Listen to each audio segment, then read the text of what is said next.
Sa tahimik na sandali, doon ko narinig ang sarili kong tanong, anong landas ba talaga ang para sa akin?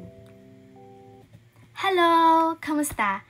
Ako nga pala si Sheena Mangayay at ngayong araw ay nais kong ibahagi ang isang sitwasyon kung saan ay kailangan kong kausapin ang aking sarili para sa mahalagang desisyon na kailangan kong pag-isipan. Ito ay ang pagpili ng kurso sa kolehiyo.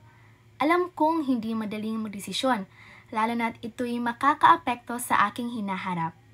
Noong una, ay hindi ko talaga alam kung ano ang gusto kong kunin sa kolehiyo. Napakaraming pagpipilian at minsan ay nakakalito.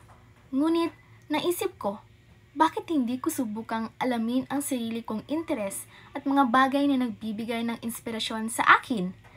At doon, naaalala ko na ang aking mga pinsan ay parehong nag-aaral ng nursing. Sila ay masigasig at dedikado sa kanilang propesyon.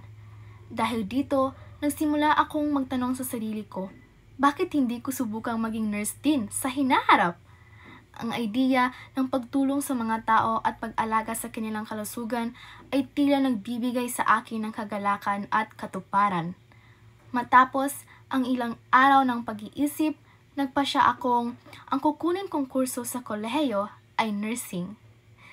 Nais kong maging bahagi ng isang propesyon na magtataguyod ng kabutihan sa kapwa.